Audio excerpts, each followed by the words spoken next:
moi avec un autre corps, ça fait toujours 2 bits en 365 jours. À penser à autre chose pendant le rapport, genre si j'ai fermé le Velux ou si c'est ça, l'amour.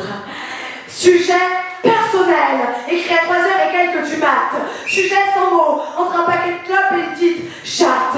J'analyse sur un vieux morceau de métal et comprends que c'est un problème de mental. Le chanteur que j'écoute me fait du mal.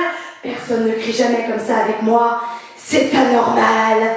C'est ça, ou alors c'est que je prendrais mon pied lorsque je serais passé sur l'histoire avec l'autre con, puis celle avec le connard, puis celle avec le bouffon, puis celle avec le bâtard, puis sur toutes celles qui proviennent des bons que je ne pouvais pas aimer parce que je pensais encore au premier con. Oui, je mets 7 ans environ pour oublier un garçon, alors j'ai compté, j'en ai presque eu un spasme, mais lorsque j'aurai 97 années, peut-être, je pense pouvoir connaître l'orgasme. Et c'est pas un sarcasme si je l'appellerais de fait sortie en maison de retraite. Mais ça change pas mon problème, je suis complètement frigide. Parfois je simule même pour que le mec s'en mêle, tout seul et vite, pendant les 3 minutes où je suis humide. Et j'ai beau analyser à mettre des claques, j'ai toujours peur d'aimer, de baiser, de jouir, parce que j'ai pas confiance, et cela depuis la fac. Prendre du plaisir pourrait me faire mourir, pourrait me provoquer un arrêt cardiaque, et aimer quand ça m'arrive, ça me met en vrac. Alors aujourd'hui j'y pense, et vous écris un poème, qui n'est pas triste, mais moi dessus je pleure. Je voulais pas confondre le corps et le je t'aime, mais quand j'aime, j'ai des larmes dans le cœur, et quand j'y mets du cœur, bah c'est le corps le problème. Sujet personnel, écrit à 3h et quelques du matin, dans l'espoir de le confier à une plante verte. Mais moi des petits, j'en vois pas qu'un.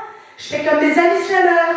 Je vais aux scènes ouvertes. Oui, je vais aux scènes slam pour vous parler un peu de moi, et de ces fameuses nuits que je passe tous les ans, de ce fameux corps que je vois tous les 6 mois. Je finis toujours par me virer de chez moi. C'est énervant. Quoique, quand ça se passe à mon domicile, je sais au moins ce qu'il en est du Velux. Dans ce cas, ça peut même être encore plus difficile. Est-ce que je change la tapisserie ou est-ce que je repeins le lustre? Et il m'arrive même de penser à ma mère, parce que c'est un peu elle qui m'a élevée, qui me parlait peu d'amour, toujours frigidaire. Je pense que c'est un choc passado qui doit me rester. Ces discours très cathos, qui ressemblaient pas à ses manières. J'étais une salope ou 2 salauds, mais qui a oublié de me préciser. Et ça, quand j'y pense, alors je suis avec mon futur ex. C'est vrai que j'ai alors tendance à faire une sorte de performance pour me défouler toutes ces rimes névrosées au latex. Conclusion. S'il y a parmi vous un gentil chanteur de métal, et que plus tard vous me prenez sous le lustre, n'oubliez pas de crier, moi je trouve ça normal. Je rêve d'hurler avec vous pour enfin changer